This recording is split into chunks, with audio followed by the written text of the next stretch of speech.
What luck! What a miracle! One moment I was rushing into the fetid tonsils of that horrible monster. The next, I was plummeting downwards to the jungle floor beyond its reach. I prayed I would land on something soft. Perhaps your head. But nothing could have prepared me for what was about to unfold. An epic saga of pride, power, and revolution. A struggle for freedom the likes of which our world has never seen. And it happened like this.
Who were those strange, gentle monsters who towered above me?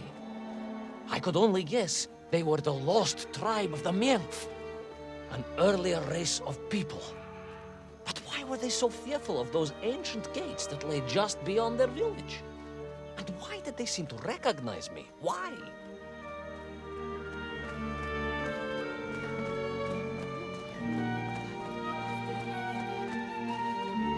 Yes, I'm also wondering why. No, a как же, General? Who was I to question such things? Trapped as I was deep underground. I was more curious, I must admit, about the location of Little Orpheus.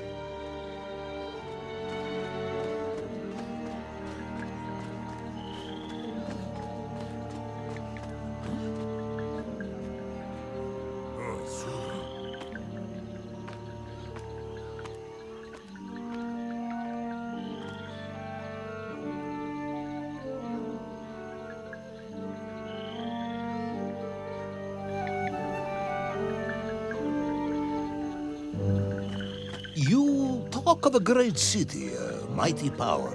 Yet your Menf squatted like savages in huts at its boundary. They did. And the answer to that mystery lay beyond my grasp at that point. Because it was a wonder, it truly was.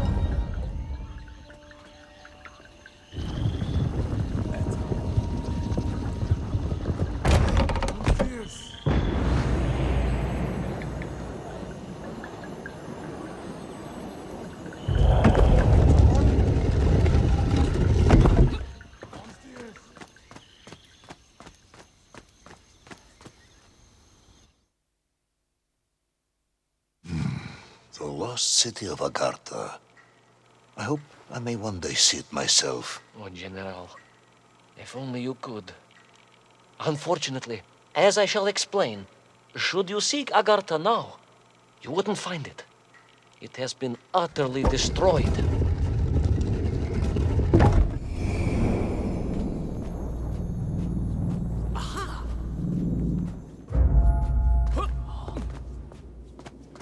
Utterly destroyed? Utterly, General, a tragic loss. A convenient loss.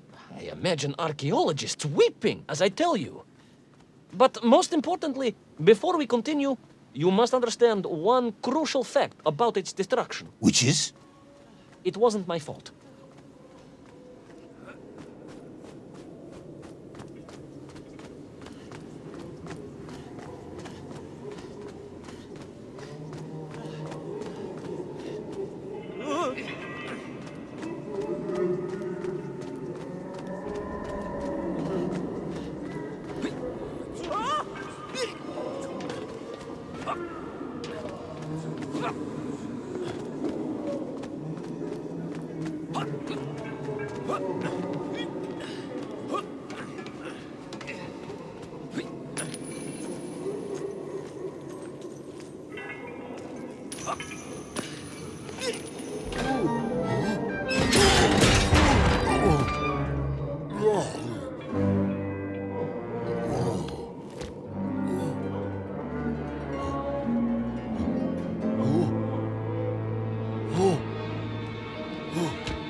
Those poor, unfortunate Menkf, trapped and kidnapped and dragged away, only to return as vicious foot soldiers to some unknown tyrant. And yet, there was something familiar about the shtukovina they were forced to wear on their heads, which I was sure were being used to control and enslave them. And what was that? General, it curiously resembled the radio sets I used to tinker with as a child. Radio sets? It was very curious. It was very curious. It was extremely curious.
An ancient technological metropolis, powered by a glowing resin, carved from the very earth? A glowing resin carved from the very earth.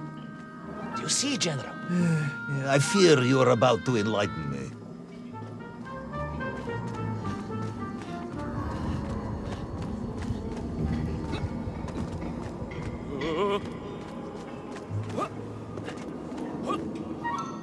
Little Orpheus must have been drained by the impact, but whoever had stolen it and brought it here was no doubt planning to use the Agarthan resin to charge up the atomic bomb, restoring the device to its full potential.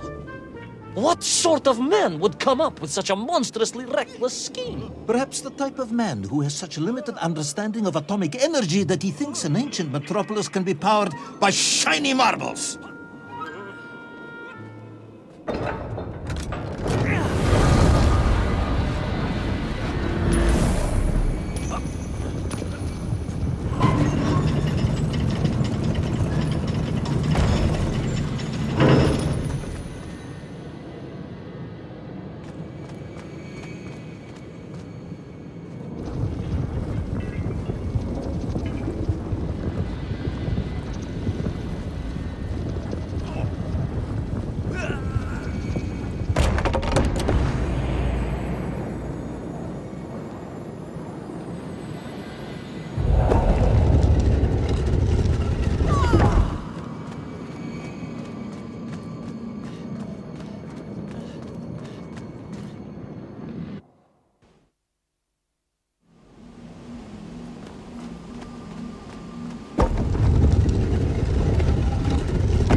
I am curious, Ivan Ivanovich. You talk and talk about this great subterranean city. Yet what you describe sounds strangely familiar. It does in some way bear an uncanny resemblance to the glorious architecture of Comrade Alexei Dushkin. Wouldn't you agree? Donyet, General. I have never heard of this great Tavarish Dushkin or his works. Interesting. Because you were photographed on the steps of his marvelous Vysoka na Krasnich Varotach, shaking hands with the Glavny constructor. That was the chief designer? The sweaty little fat man with the bad hearing? Mind your mouth, Ivan Ivanovich. And don't think you can distract me by slandering one of the great visionaries of our time. Without him, neither of us would be sitting here now. Must remember to thank him for that, General.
Those enslaved mink were trying to stop me. I was sure of that now. I find myself sympathizing with them, I must admit. No, General, then I have failed to win you over. Uh-huh. A point of agreement at last.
Ask again, General. Are you mocking me? That would be unprofessional, comrade. I will try harder to convince you then. It is, after all, a cautionary tale of unleashed tyranny. It is a cautionary tale of unleashed idiocy. But please, do continue.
from the cable car onto a plateau at the center of the city, where a palace, a vast acropolis, stood. I was reminded of Chelyabinsk Sorok. May I ask how you know of Chelyabinsk?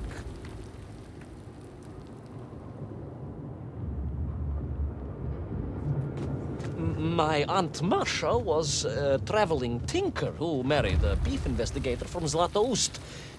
She told me of a secret but wonderful city in the west. An edifice of sheer power, humbly serving the will and needs of the people. Yes, unfortunately, that story didn't end so well. No. That's what Auntie Masha told me. And perhaps that is why I was also reminded of it. Because the moment I touched the floor in that place, I could tell something was very, very wrong.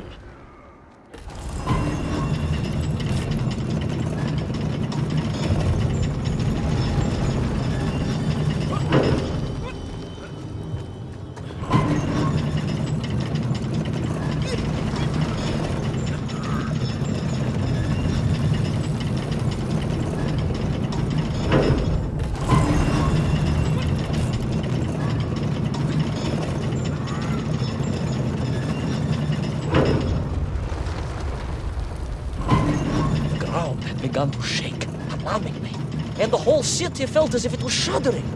I could only imagine what I would find in the heart of the vast temple. If it isn't a giant glowing marble, I'm going to be very disappointed.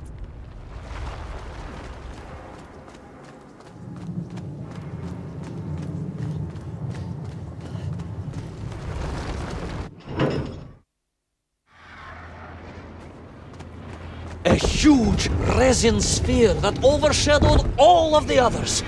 I caught glimpses through the twisted architecture. And it was then I saw him.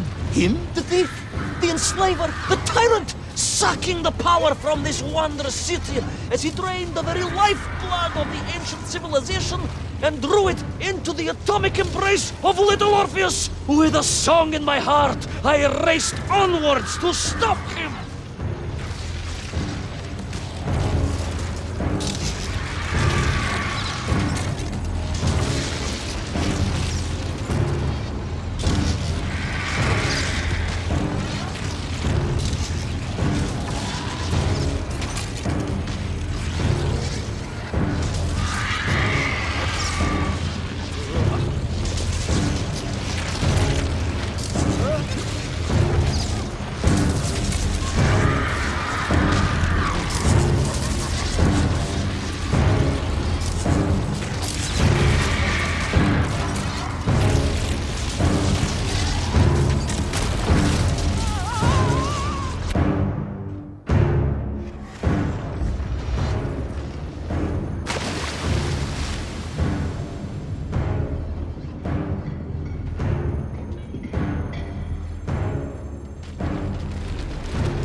drained of its power, the magical heart of the city cracked, and it sent shockwaves through the world around me.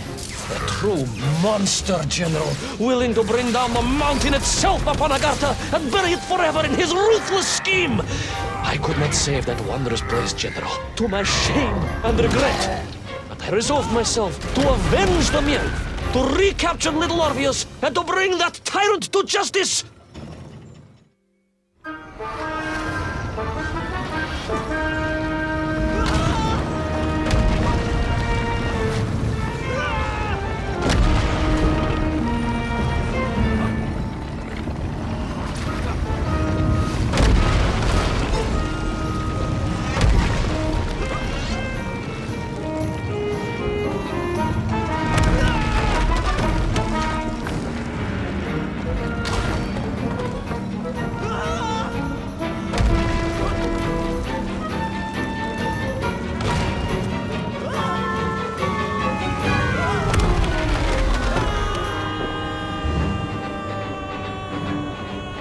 Will our plucky yet careless hero fall forever through those unknown skies? Will he discover the identity of the brutal thief commanding the army of the Menkf?